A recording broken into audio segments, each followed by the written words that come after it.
উত্তর চব্বিশ পরগনার বসিরহাট মহকুমার সন্দেশখালীর আগারআটি পঞ্চায়েতের প্রধান ইনচার্জ যাদব কুমার মণ্ডলের বাড়ির সামনে গতকাল গভীর রাতে ঘটে এক অস্বাভাবিক ঘটনা।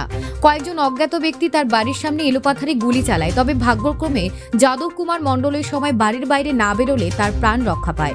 ঘটনার পর স্থানীয়রা এসে দেখে একাধিক গুলির খোল পড়ে রয়েছে। কে বা কারাই ঘটনাটি ঘটেছে তা নিয়ে কিছুই বলতে পারছেন না যাদব কুমার মণ্ডল। তবে এই ঘটনা তার পরিবার এবং এলাকার মধ্যে আতঙ্ক সৃষ্টি করেছে।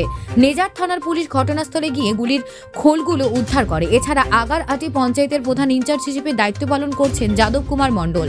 এর আগে পঞ্চায়েতের প্রধান ছিলেন শেখ শাহজাহানের ঘনিষ্ঠ Ziauddin Molla. Bureau report, news prime time. কাল রাত্রিতে আনুমানিক ওই 12:35 12:35 এরকম টাইমে আমি আওয়াজ পাই। আমার বাড়িতে আমি ঘুমিয়েছিলাম, আওয়াজ পাই যে কোনো একটা বন্দুক হোক আর বাজি হোক আওয়াজ হচ্ছে।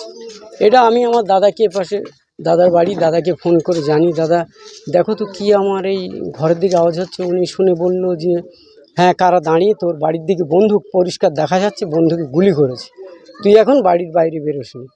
আমি বাড়ির বাইরে বেরোইনি।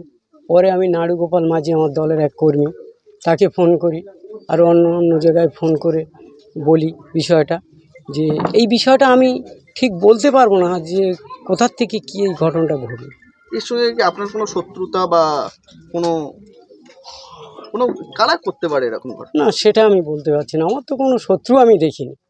তাহলে কি এটা দুষ্কৃতী? হ্যাঁ, একদম একদম দুষ্কৃতীদেরই কাজ এটা। থানায় জানিয়েছেন? হ্যাঁ হ্যাঁ, কাল বড়বাবু এসেছিলেন, আমার সাথে সাক্ষাৎ করে গেছে, এবং ওই যে বন্দুকের যে খলি টুলি এগুলো পাওয়া গেছে, এই ওই কাটিস না কি বলছে, ওগুলো ওনারা নিয়ে গেছেন।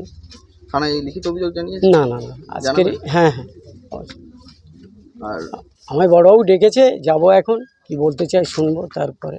এখন কি আতঙ্কে আছে? হ্যাঁ, একদম আতঙ্কে আছি তো। এরকম ঘটনা তো কোনো সময় ঘটেনি না, হঠাৎ করে এই ঘটনাগুলো ঘটছে, আতঙ্কে তো অবশ্যই থাকবো। কি মনে করছেন গুলি চালানো হলো কেন মনে করছেন? না, এটা আমি বলতে পারছি না, কী করে বলবো এটা। আমি তো আমার শত্রুই খুঁজে পাচ্ছি না, তা কীভাবে হলো, কি বৃত্তান্ত, এটা তো বলতে পারছি না। আপনার নাম? আমার নাম যাদব কুমার মণ্ডল, সরবেরিয়া আগারআটির প্রধান ইনচার্জ। দেখুন, এ হচ্ছে তৃণমূল কংগ্রেসের অতি পরিচিত গোষ্ঠীদ্বন্দ্ব।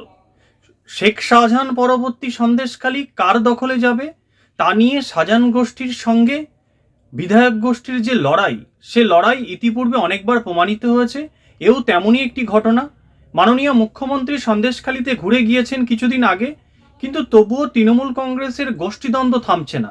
এই ভাগ বাটোয়ারার লড়াই, মানুষকে লুট করার লড়াই যতদিন তৃণমূল ক্ষমতায় থাকবে ততদিন চলতে থাকবে।